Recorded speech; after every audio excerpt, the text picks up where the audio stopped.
presentations.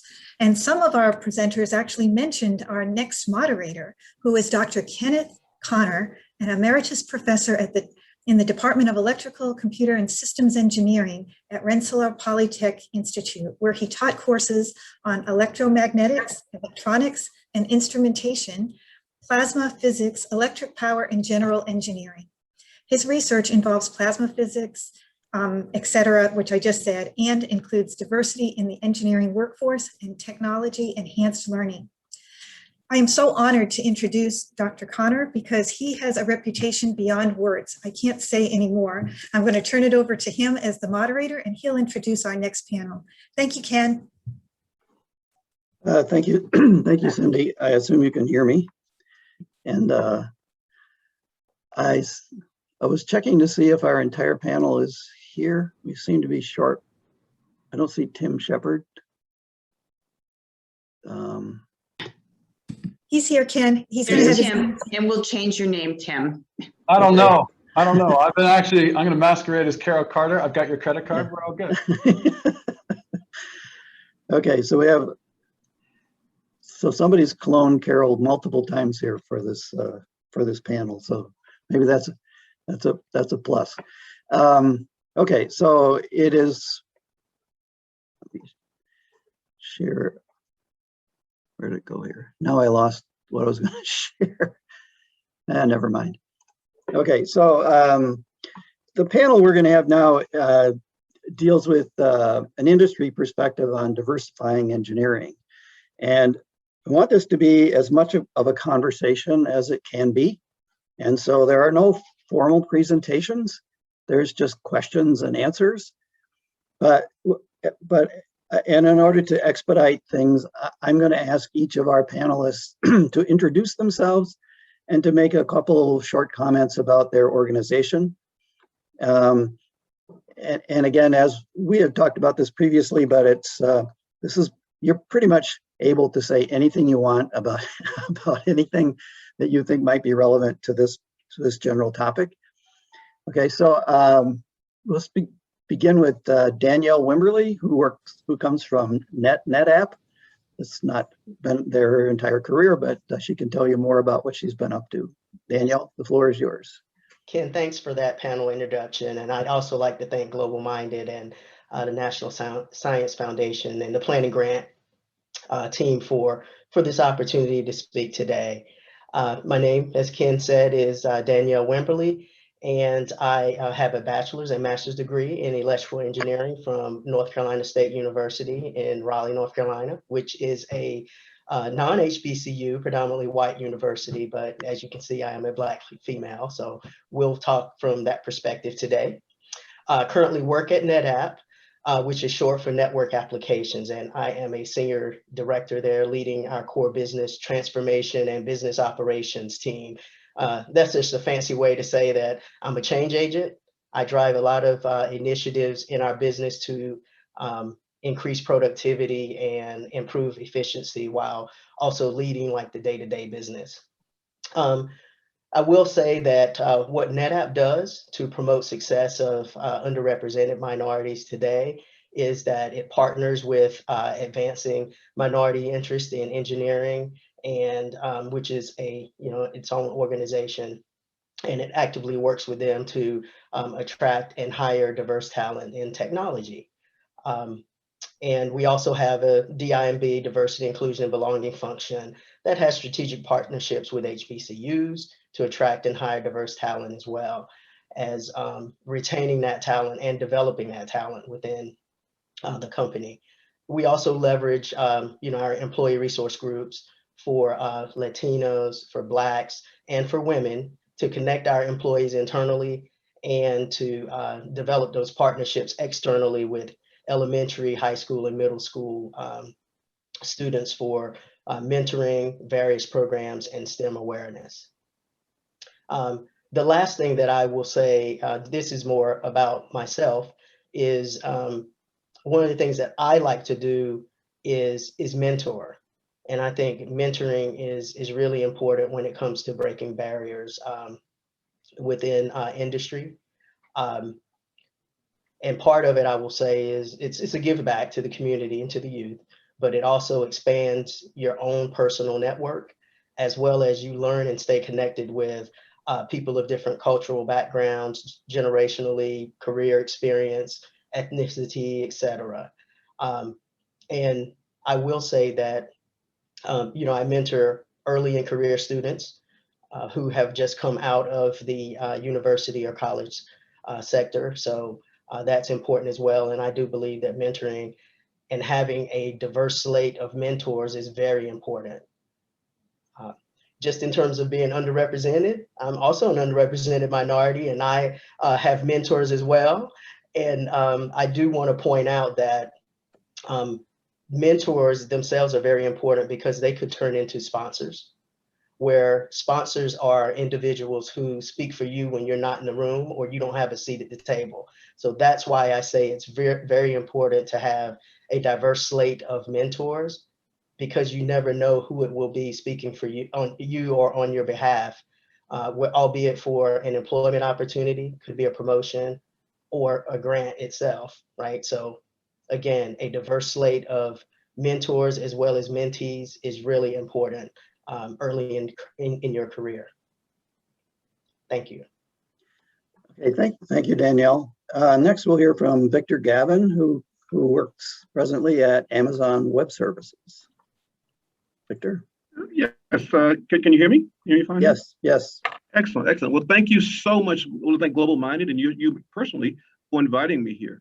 I am truly excited to be representing Amazon Web Services in front of this prestigious university, North Carolina A&T. Little of my background. I am a graduate of North Carolina A&T back in 1985. So long ago for many of you students that are out there. I've got my bachelor's degree in electrical engineering. I went on to get a master's degree in systems engineering from Virginia Tech University. I then went on right after that and spent 38 years working as a civilian for the United States, civilian engineer. As I like to tell people, I worked on everything from submarines to satellites during that career. And into my career as the Deputy Assistant Secretary of the Navy for C4I and space.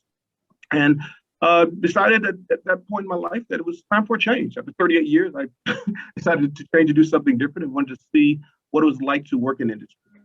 And decided on Amazon Web Services about 3 years ago, where I joined.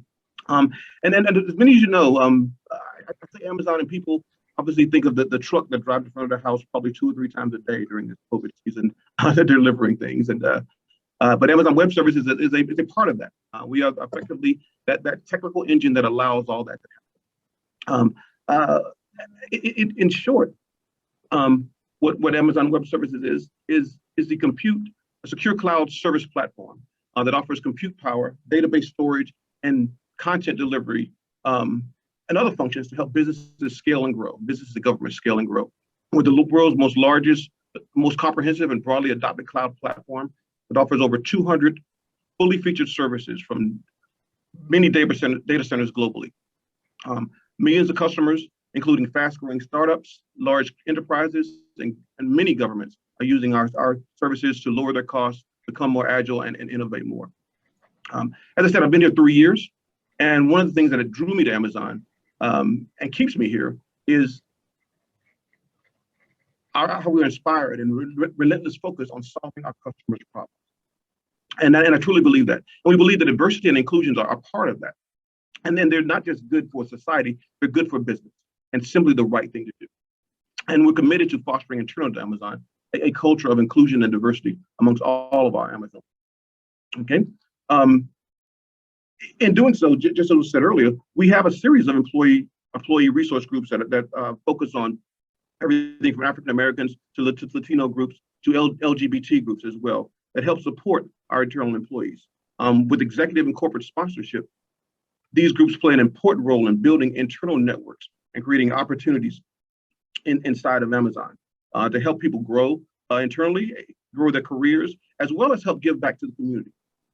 And so I'm very proud to be associated with many of those as well. They told us to kind of keep this short, so I'll close here with a couple of insights for the graduates here. And I'd like talking in terms of three things that my some of my mentors have told me in the past. One is don't allow your schooling to get in the way of your education. What you've gone through here today is you've attained a master's degree, you're about ready to go into society, but you need to remember that your learning has not stopped. You will be in a continuous learning mode for the rest of your life. You want to continue to grow, continue to learn. And that was a quote from Mark Twain.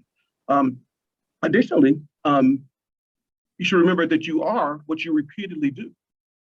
Therefore, you should strive to be excellent. Excellence should be a habit, not an act. Not something that you do as an act, but it should be a habit of yours. And finally, your ego is the anesthesia that deadens the pain of stupidity. And what I mean by that is don't get a big head. Do not get a big head in your endeavors in life. One of the things that we learned when I became a senior executive in the Navy, they take us off site to visit, and amongst others in that realm, SGSs and flag officers, admirals, and the like. And they gave us a great speech that talked about how we were, in the top 1% of the force, the top 1% of what the Navy has to offer, and the greatest Navy in the world. But the CNO then turned around and said, let me be clear. If I walk out of this room today and a bomb hits this place and takes everyone out, tomorrow I'll be standing in front of another group of 200 people giving them this exact same speech. So don't believe that what you've accomplished to date, first of all, cannot be replaced, and that you need to continue to grow and do your best, absolute best of whatever you endeavor to do. So with that, I'll cede the floor. Okay, thank you, Victor. Next, we'll hear from Robin Getz from Analog Devices. Yeah, thanks very much, Ken. So like Ken mentioned, my name is Robin Getz. I'm engineering director at Analog Devices. For those people who are unaware, Analog Devices is a large semiconductor company. So we make all the chips that go into all the consumer gadgets, a lot of automotive, a lot of everything across the world. One of the things that, because everybody does have an engineering background, all based on science, all based on data, one of the reasons that I think that lots of industries are excited about diversity is because Victor and other people have said, Danielle have said, is it's not just the right thing to do, but it's also good for business. There's lots of studies that have said the more diverse your workforce is, the more diverse your management is, actually, the more profitable you are. And, that's why companies like Analog Devices and all the others in the panel are so excited about, getting a more diverse workforce. And when we talk about a diverse workforce, we try and measure that. Everybody has a sustainability report. And, what I'll do is just share the ADI one on the screen for a second. So if you are a student looking for some of these things, you can see what you should be looking for. So if I come over here for a second, this is this is data that we publish on the web that anybody can go look at. So we're about 16,000 employees worldwide, 56% in North America, 57% in Asia Pacific, 31% in North America, and about 12% in Europe and Africa. And when we look at our leadership teams, it's the senior leadership team is 16% female. When we look at technical managers, it's about 21%. When we look at hiring, we're about 30% female. And then if we look at our population in the US, because that's kind of where we track things the most, because that's where we have the probably biggest problem is, we're predominantly a Caucasian white engineering team, especially in the technical roles. And then we're trying to make these kinds of things, but as we hire, we're trying to ensure that we go out and look for that diverse workforce. And this is a long-term kind of thing for most companies, because we do have this 4% global voluntary turnover rate. That's the people leaving the company. And that's one of the things as a student you should look at when you are coming into a new organization is, what is the turnover rate? How quickly are people leaving? How diverse are things? And then like others have mentioned, what is the capability for that inclusion? And, we have lots of cross teams that are involved in veterans, ex-veterans working at ADI, LGBTQ working at ADI, female engineers working at ADI. So there's lots of diverse and ways to get to feel included, to make sure that we are kind of trying to solve this problem, and not just talking about it, but actually doing something, measuring it, measuring ourselves year on year, and absolutely focusing on it and trying to become a more diverse global workforce. And I'll pass things back to you then, Ken. Okay, thanks, Robin. Next, we'll hear from Toffee Coleman from Fluke. Good morning, everyone. Can you hear me okay? Give me the thumbs up if you can. Yep. Okay, great. I'm on the Pacific, so it's just about time for lunch here. So I'm still saying good morning. I do work for Fluke. I am the Global Sales and Marketing Manager. The primary responsibilities I have are making sure that universities, schools have Fluke tools in their classrooms. So that includes working with our distribution partners on how we sell into these schools and labs, but also partnerships and opportunities to donate equipment that help students train on our products to help them out in their jobs and in their careers for the future. I would pretty much echo a lot of what my fellow panelists have said. We've also, the past year, in light of the pandemic and some of the increased focus on representation, diversity, and inclusion, have pretty much upped our efforts in making sure that we're creating a more inclusive workplace. So that includes working with our HR teams, our employee resource groups that people mentioned, to make sure that we're aligning and making sure that we're casting a wider net, is what I call it, to reach more diverse students, and not only based on gender and race, but also with application and thought. We want to make sure that we're innovative and that our products are being used in a variety of ways. And we have to rely on the next generation of workers, which includes students and graduates like those on this call, who are using our tools in more innovative and effective ways. And so when we're recruiting and we're looking at partnerships and schools to work with, we look for those things as we're trying to expand and grow our inclusion and diversity practices. The couple of things I would recommend as you're working with industry is ask a lot of questions. Don't be afraid to poke holes and ask us why we're doing what we're doing. As Robin said, look at the website, look at our numbers. A lot more companies are being more transparent about their diversity numbers and representation. So feel free to call us out. Feel free to ask those questions. Where are you doing? What are you doing in terms of hiring X? What are your, work from home policies? What are your, how's your work set up? I think this pandemic has really shown us that the traditional way of working will just not work going forward. So we've got to be more mindful about how our employees work and engage and work across teams. So ask a lot of questions. I'd also echo that statement around finding a mentor or making sure you grow those mentor relationships. And don't just keep a mentor who's in your own engineering or marketing group. Reach outside of those functions, because I can tell you, as you try to grow your career, you're going to need sponsors and advocates across different groups of business. So ask those questions. Even if you're focused on engineering, have a sit down with a finance leader or operations leader to understand the whole business view.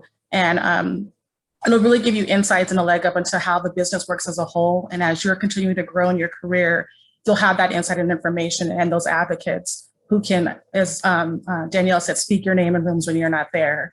I'd also say that you should also just look outside of your company. Look at competitive play. Make sure you're aware of what the industry is doing, what competitors are doing, what your sister operating companies are doing. I know for Fluke, we are part of a conglomerate, so we have sister operating companies. So I'm always looking at what our fellow companies are doing, but also externally. So that way, when new opportunities come, even within my organization, I know I can speak to what the industry is doing and make suggestions or advocate for new products or innovations or activities that we should be doing to make sure that we stay competitive and that you can grow in your career. So.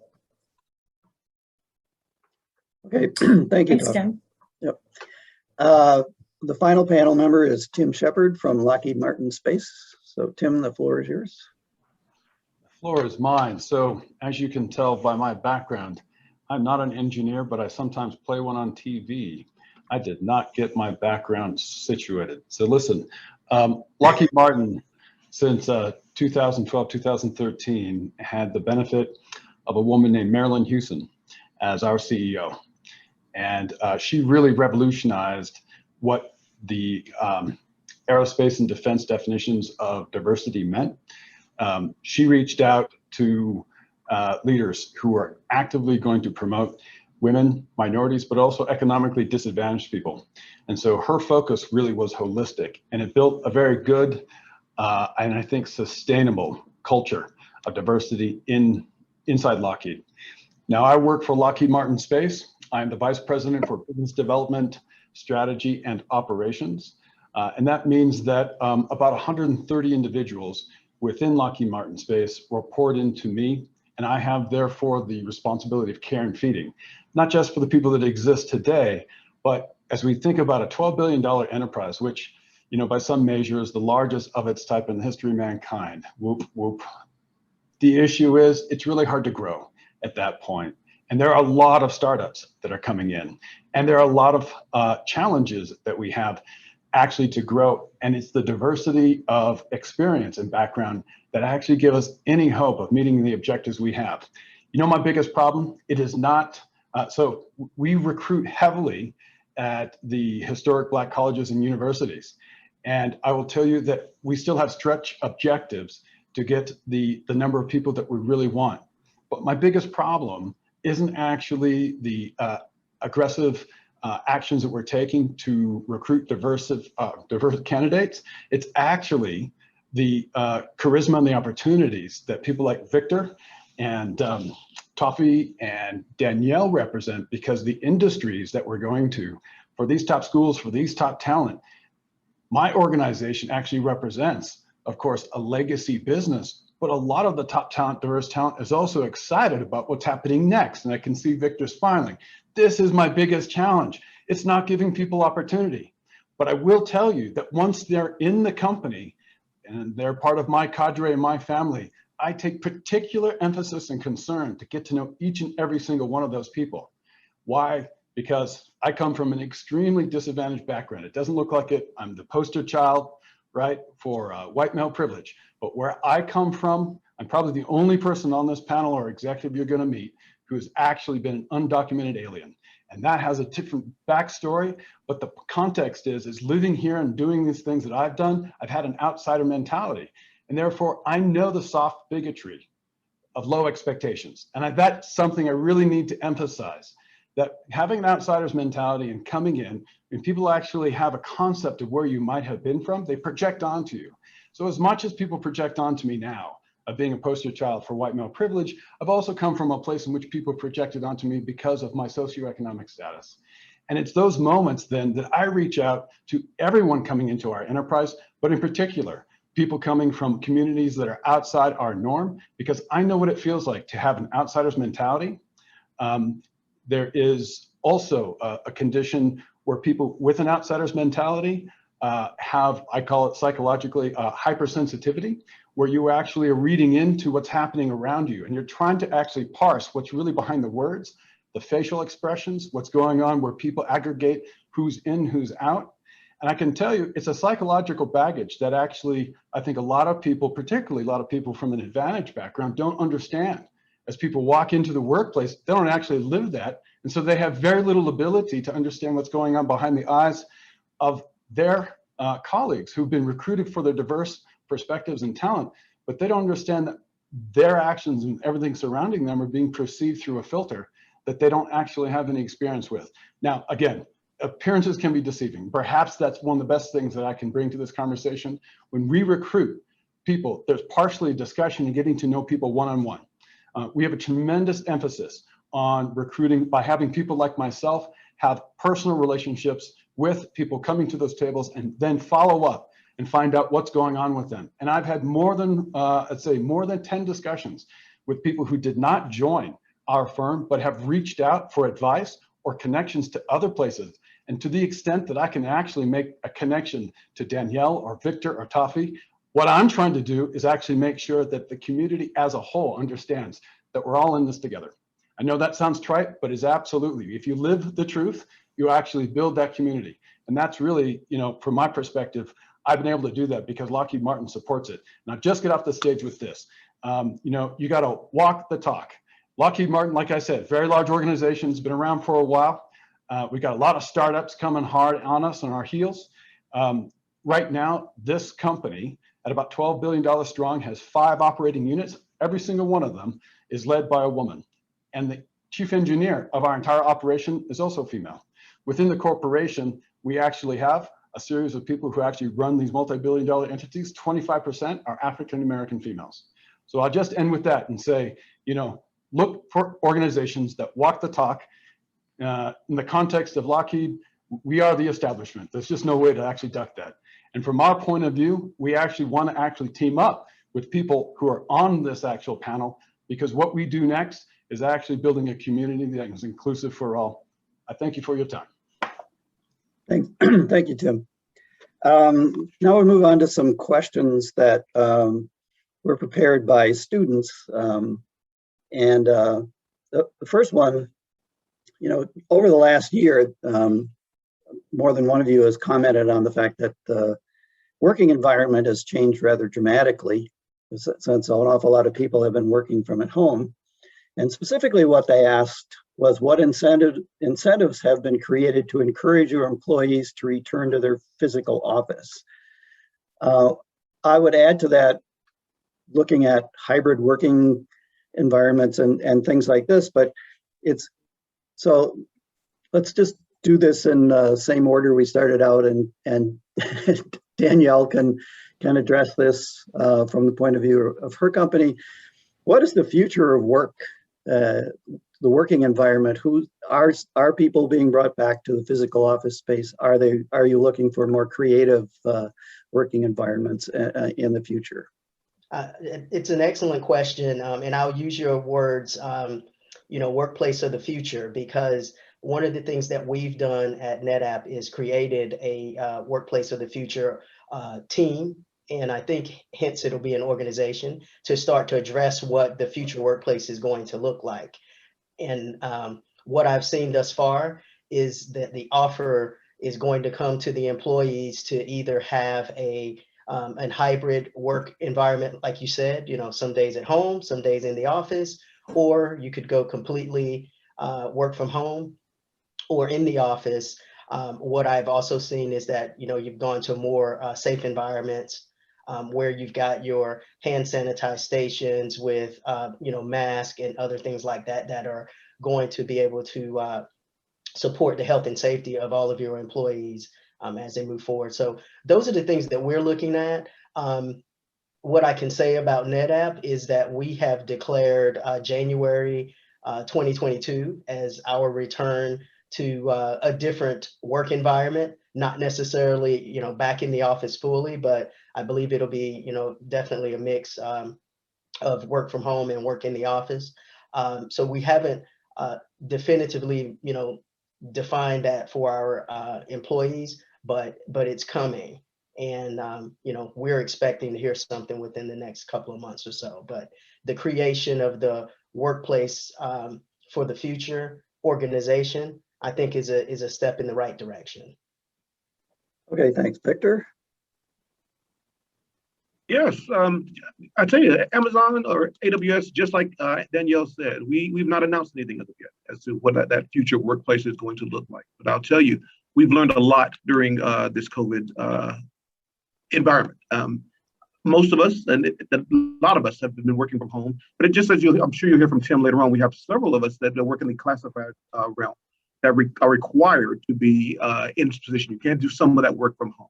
But the vast majority of folks that aren't in that have been working from home. And I think what will continue to happen, you'll see more of a hybrid model there. Because one of the other things that we've learned is while working from home has been effective, we've seen some very positive impacts from on our employees, as well as our revenue and things that we've seen that. But we've also seen that the collaboration, while these environments like Zoom and Teams and Chime that we use are are wonderful tools to help with that collaboration. In a lot of cases, there's something missing that you don't get face to face, and that's why I think you're going to see from us more of a hybrid thing that gives folks the option of you're working part-time from home, but still encouraging folks to get together face to face on occasion. The periodicity of that will be obviously dependent on the business type you're in. And again, these are just my predictions. That's where we're going. But we have learned how to be very effective in this space. Okay, thanks, Victor. Robin? Yeah, no, I think a lot of it depends on what kind of role you have. Like the group that I'm in, we do a lot of stuff with embedded systems across the board, across all of ADI's product groups. So the teams that have been working on phase array radar that need a $250,000 spectrum analyzer. Unfortunately, you can't give everybody one of those, and nobody wants it because it's too loud and those kinds of things in their house.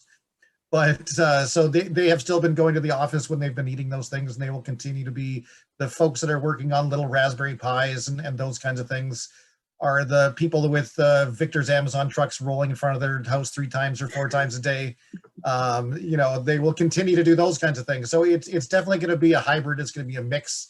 It's going to be situational depending upon the job function you have, I think.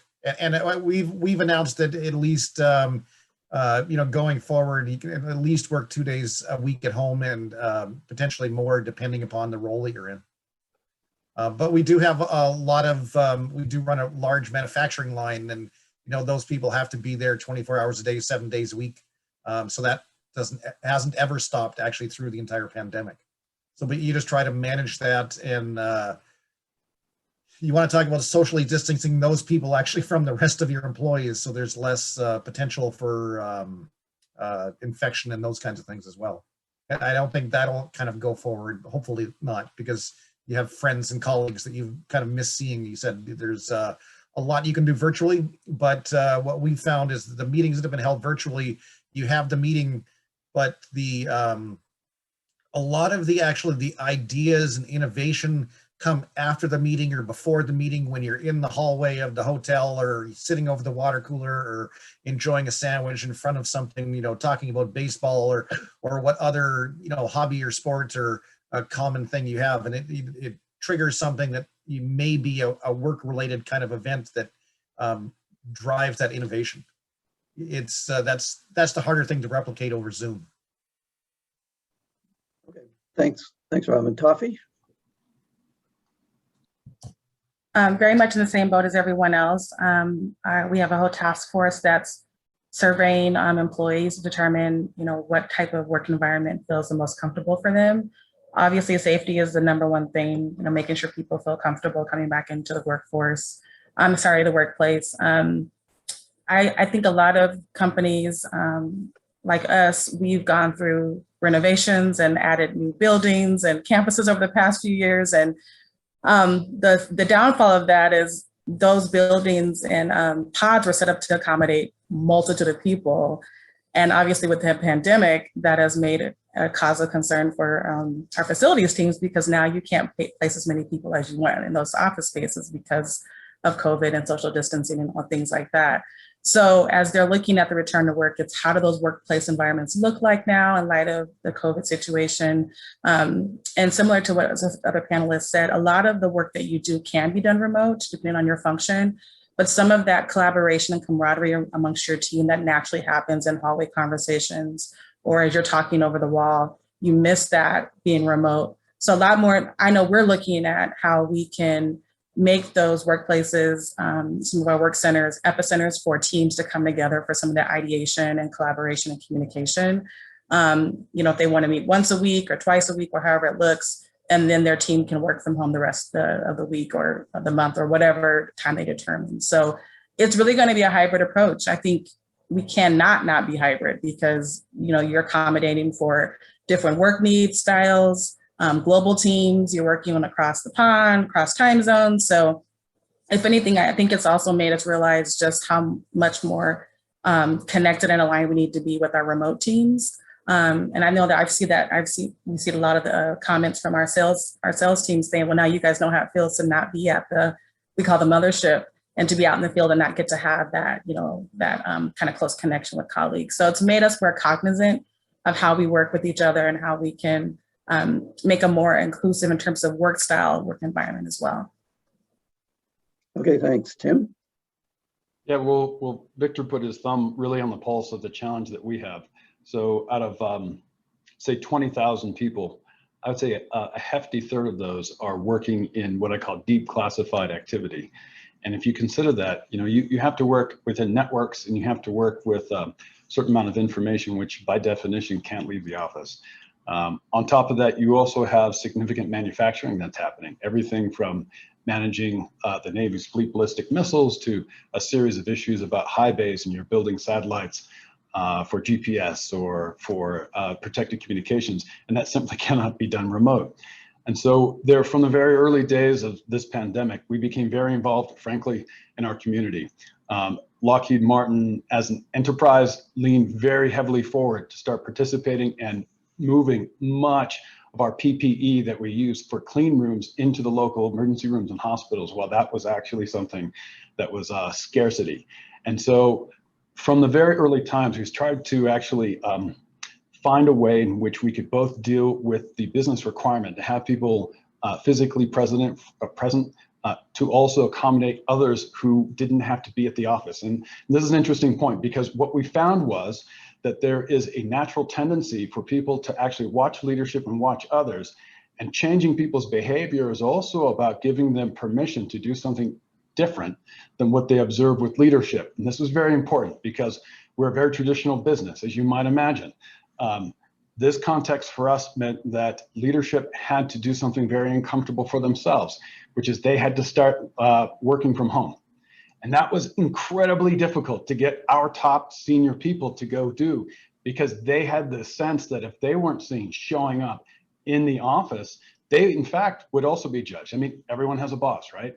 And in this case, it was very important for those people actually to make that shift, because those leadership, they may not in fact be doing the classified work, right? They have to come in for classified meetings, but it was at the point in which they also embraced this and led by example and participated and ran their meetings by Zoom or Skype or other.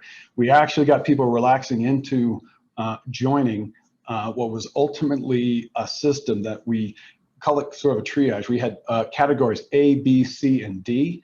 The people who are A's and B's were really the people who are doing most of the manufacturing and the classified work, and even senior leadership wasn't necessarily in that category, right? We are a very hierarchical organization, and to actually opt out of being like the most important part of that hierarchy, sometimes that's tough, but it was the essential part. So now we're at this tail end, of course, a year of COVID, but just to give you an example, 20,000 people, we have 13 active cases, which is to say that Lockheed Martin from the very early stage started leaning forward. We had tremendous protocols in place for the people that had to be here. We engaged the community, and that way we became actually, I would say, we had permission to talk about it amongst ourselves, and we volunteered as an enterprise to do a lot to actually help roll out vaccinations when that was actually a possibility. And with all of this happening, it really then, just say more than anything else, it gave permission for people to actually work away from home. Leadership had to adapt. And then ultimately, I think Toffee was saying, the facilities question, yeah, we definitely took a bunch of leases just at the wrong moment. And so we're all having to adapt.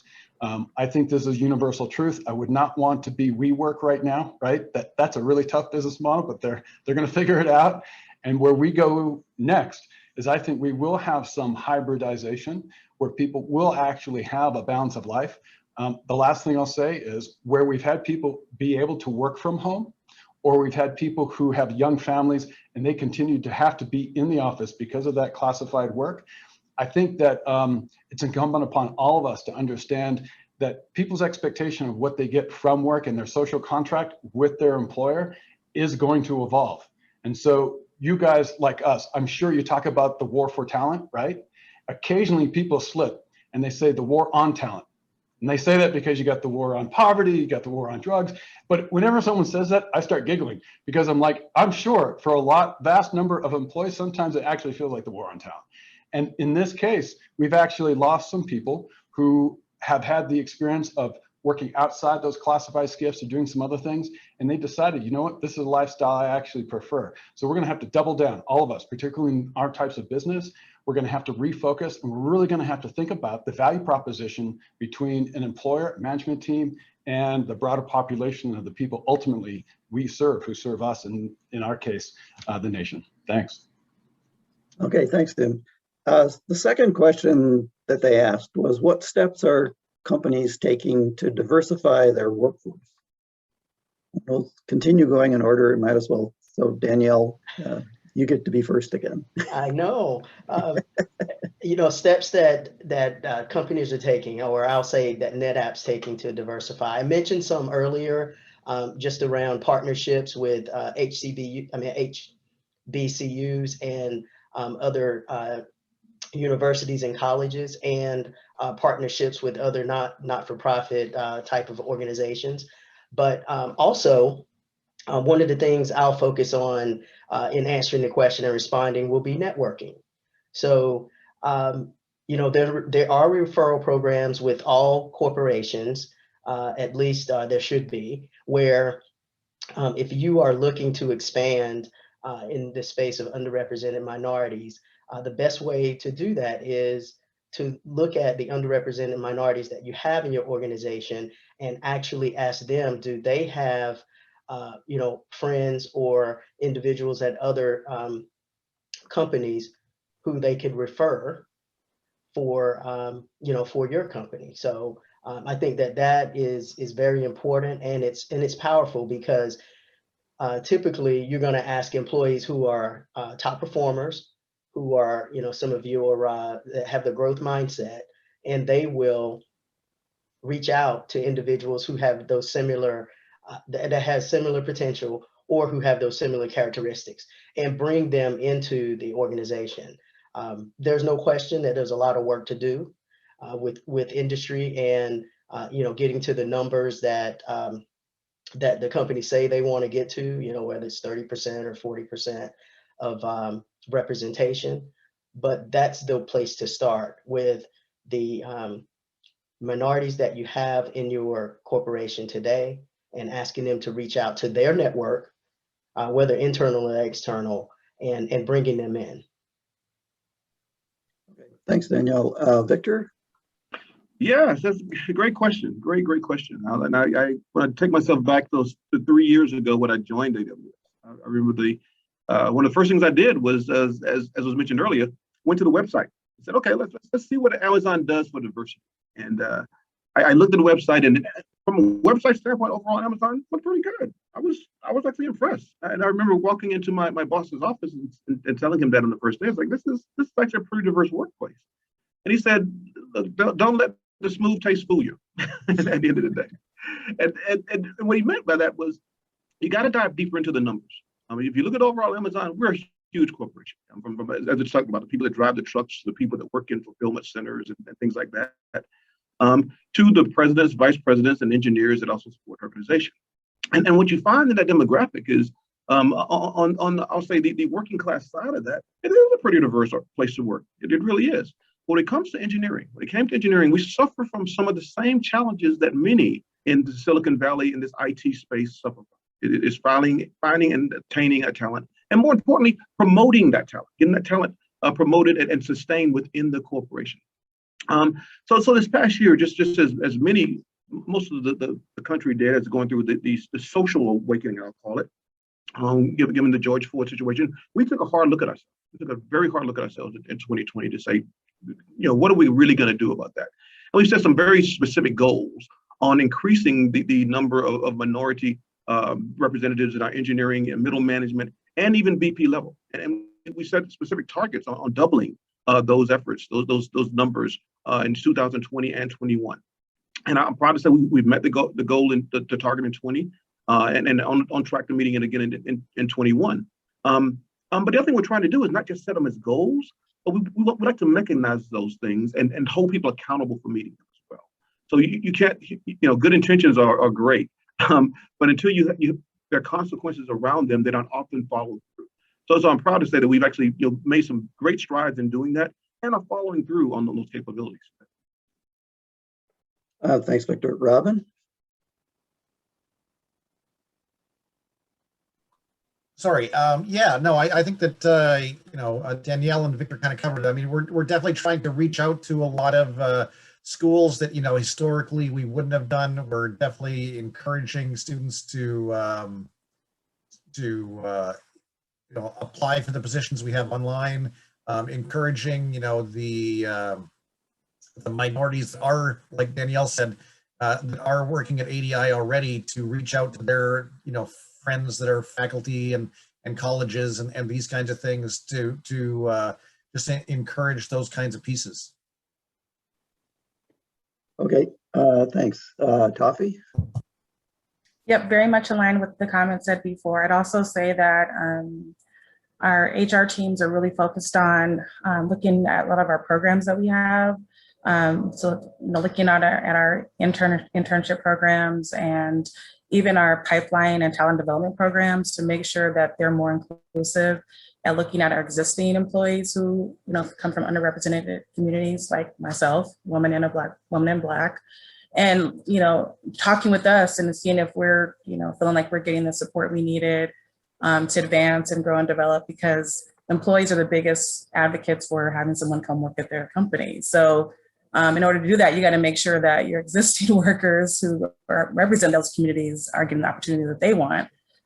So I know that HR is looking at that. They're looking at, how they're developing our interview slates and make sure that biases, are not present when looking at applicants for jobs and internships.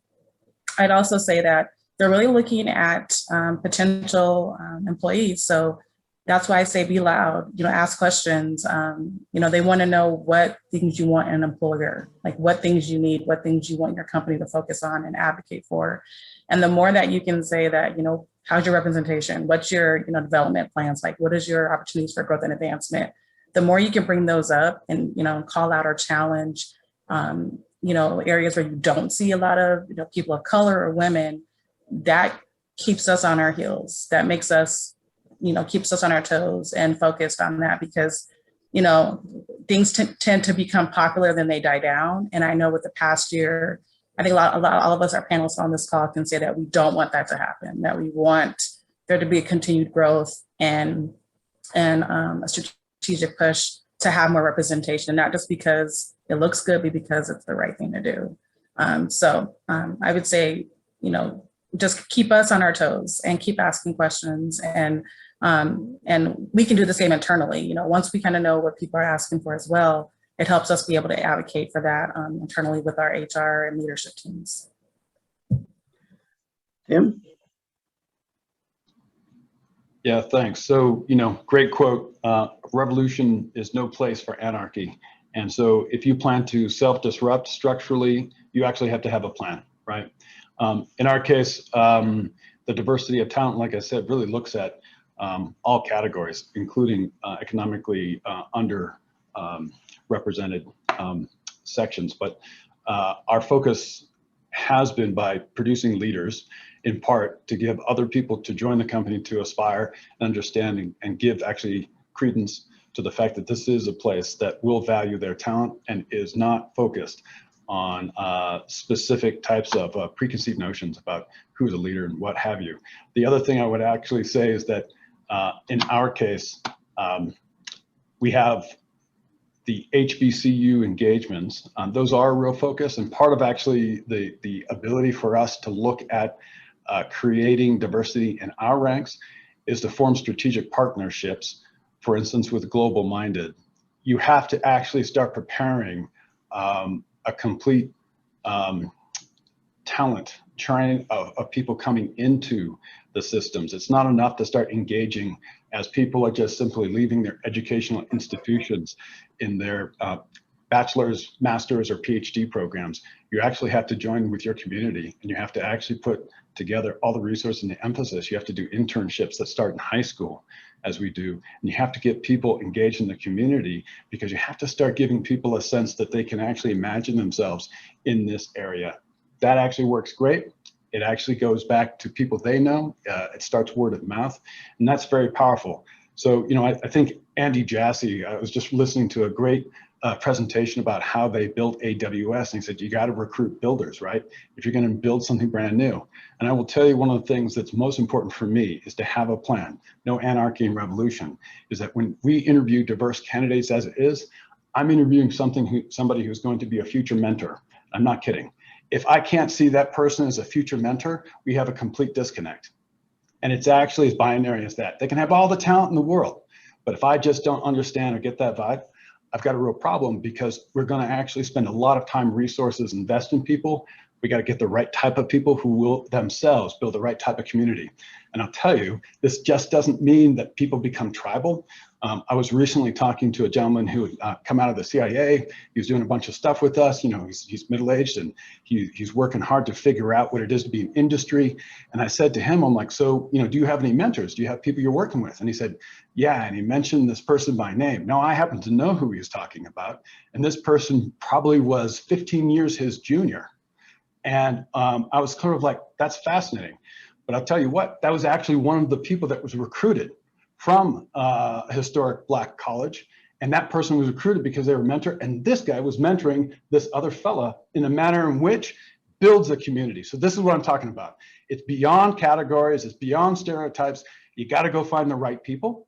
And then you got to actually create the community and the right atmosphere. You do that, a lot of the other things will take care of itself. Okay, thanks. The last question that the students came up with, and that we have under 10 minutes left, so we'll all have to be relatively short, is to me in many ways the most interesting one. And that was, what were some of the obstacles you faced climbing to the ladder to your present position? And let's begin with Danielle again. I always get that advantage, huh? Yeah, it could be a disadvantage, but it's an advantage. I would say one of the obstacles or barriers that I encountered was really the ability to relate, right, to individuals who look like me as I was joining the workforce. So that's why I started off with the mentoring and networking, because that's very important, to be able to find someone that looks like you, that you can relate to. While you're still building your diverse network, you can also connect with that person, and it creates a comfortable environment for you. And it also, I believe, accelerated my introduction into the field that I was working in, right, the STEM field, and helped build confidence in me as well, that I could see success in another individual who looked like me. I could see people at the entry level, mid-level, and at the executive level within the corporation or the company that I started with. So those things to me are very important.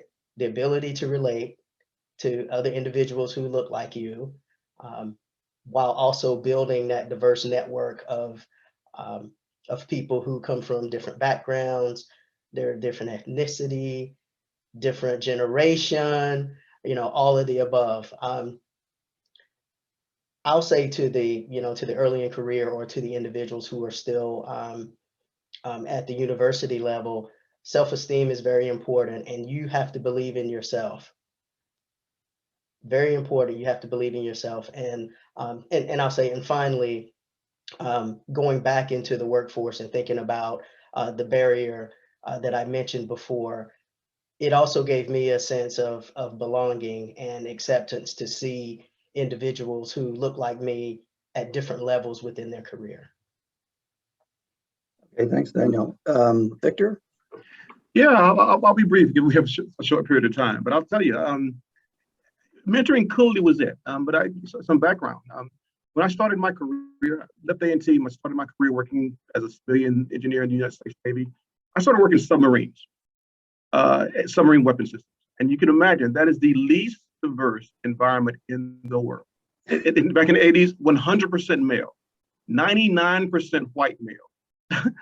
So, and most come from the same ilk. So I had to very quickly get used to being the only minority in the room in most of, not on occasions, in 90% of the engagements I had, meetings and things, I was the only minority in the room. So you have to become very, as Danielle said, very self-confident in your ability to provide growth in that area, and very comfortable and even getting mentors that don't look like you. As much as there's comfort in finding folks that look like you also have to find a way to navigate around that as well. And again, I'll tell you how non-diverse the submarine community is. There are 5 original Black admirals that are in there. All of them are still alive today that I know we work with. So it shows you how new this is from how non-diverse this environment was. But again, I think Danielle hit it. Being self-aware, being self-confident, and being comfortable in your abilities and your ability to share and contribute in this environment. Over. Robin? Yeah, so like Tim, I guess it's hard for me to articulate that. I actually grew up in the middle of central Canada, which is as anybody can imagine, it's pretty white. I had lots of friends and lots of things when I was in high school that I was friends with that were all like Indigenous Canadians, but they never went to engineering. They went into other fields, those kinds of things. And engineering was pretty, when I moved to California, it was definitely a more of a diverse network than before. And I think it was, reaching out, not only looking for mentors, but helping other people mentor or find the right mentors. And I think that's what I try and do now is, make sure that, what we were talking about before about, trying to work in that diverse workforce. The first step you can do is make sure you keep the diversity you have in your existing workforce by making those connections, making those, letting people know that, oh yeah, you would be a great manager, those kinds of things, and giving people that feedback, especially outside your direct reporting chain, is sometimes difficult and awkward, but you need to kind of get over that piece as well. Just as like, hey, because I think there's a lot of people who suffer from imposter syndrome, and they don't think of themselves as like, oh, if this manager job opens up or this other job, VP job or whatever it is, it's like, oh, you would make a good person to do that. And encouraging your colleagues, it can sometimes, or non-direct reports, or can always be a little bit awkward sometimes, but it's an awkward conversation everybody needs to have. Okay, thanks, Robin. Toffee? Yeah, I'd say that make sure you build that network early, because when you're working with people, it's not like in school where you work with them for a group project and then they're gone after next year. A lot of people you're going to work with for a while, and we're going to have different personalities and different objectives and priorities. And so the earlier the better that you can build that network and learn to adapt and learn how to communicate and work across teams will serve you all in your career. I'd also say that, don't look to just senior leaders to be mentors, look at your own peer group. I can't tell you how many of my friends just growing up have become directors, VPs, some are CEOs now, and they can also say your name in rooms where you're not there or present opportunities. So make sure you leverage your peer-to-peer network. And don't assume that just because you may be entry level or more junior level that your voice doesn't matter. In fact, we're looking for you to speak up. That shows leadership. It shows your capabilities for growth. So don't feel like because you're only with the company for 2 years or a year that your questions and suggestions don't matter. In fact, we're probably looking for a different perspective from some of us who've been at the companies for multiple of years. So build that trust, build that network, and as Danielle said, believe in yourself. You got here for a reason. It's not by accident. Your skills and talent brought you there. So hone in on that, and make sure you promote that. Thanks, Tim. You get 1 minute. Well, you can imagine, difficult for me starting out because I was not an engineer and I wasn't coming out of the military service, and even more difficult, I was beautiful. I had hair like Andy Gibbs from the Bee Gees. Nobody was going to take me seriously. But the one thing that I figured out early was that there's always one object in the room everyone else is avoiding. There's always something that the rest of the enterprise is doing everything they can to avoid. And if you can be the person, that man, that woman, you can go find the issue that is being avoided, and you can commit yourself, dedicate yourself to solving that becomes a superpower no matter who you are. Organizations don't tend, it's a hive mind. Corporate is Latin for corpus, it's disembodied. It focuses on people who've solved their problems. And companies will actually give tremendous opportunity to folks who actually lean far forward. The second thing I'm going to say is this, with the 10 seconds I have left: be fearless in giving away your best ideas. This is very important because you have to find leaders and colleagues who are worthy of your generosity. But in this manner, you will build a community of people who take you with them no matter where they go. And in my experience, it's not really about how you climb that ladder, it's how you actually build a scaffold together with a lot of other people. Thank you. Well, thank you, everyone. We are exactly on time. And so I turn our session over to our fearless leaders and who probably have some closing comments. Thank you, Kenneth. And I want to thank all of you so much for being with us today and for taking time out of your busy schedules to share with our community, and especially with aspiring students who really appreciate seeing themselves in your insights and your personal stories and the kinds of companies where you work and what those goals are. So I want to thank all of you for that, and I'll also share for those of you that are still on the line that tomorrow will be the last day of this NSF Includes workshop, and it is on the whole week this week, increasing the representation of minorities in engineering. And tomorrow's session is on Ubuntu, a non-Western perspective on how collective impact can broaden participation in STEM. So we hope you'll join us again at the same time for that tomorrow. And we also hope you will all put on your calendars the third week of June next year, 2022, to join us live in Denver. And I have been talking with Cindy and chatting back and forth, Clay and Dr. Efe, about doing maybe a pre-conference with you all, and then being able to have a time where you can meet all of these students in person as well. So thanks for all of your time today, and we look forward to any other ways we can support your work. And like Tim says, we're all about uncommon collaborators, and we feel like we can't really close the equity gap right now until people start to work differently and really make that impact with people who are really ready to measure those deliverables with different kinds of people in different ways. So thanks to everybody, and we hope to see you tomorrow. And everybody who was part of this panel, very much looking forward to working with you all over time, seeing you in person next year. And in the meantime, as the STEM team here knows, we have monthly STEM equity teams, and we would love to work with you all through those communities of practice during the year. So thanks for everything, and very much looking forward to it. And we'll wait a couple minutes, as I know people are putting in final comments in the chat for today.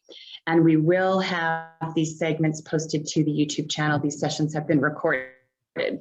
So thanks very much, and appreciate you sharing this all widely with your networks. And the last thing I'll say is, in 2 weeks, we'll have the last week of our 10-week conference, and it is for the first-gen students. It's the first-gen leadership program, and for those of you at colleges or working with students, or you're working with mentors and you'd like to invite them to be part of that, there's no cost for it, and you can find information on that on our website. Thanks everybody for showing up today, and looking forward to seeing y'all tomorrow. Take care. Thanks a lot. Great to meet everybody. Thanks again.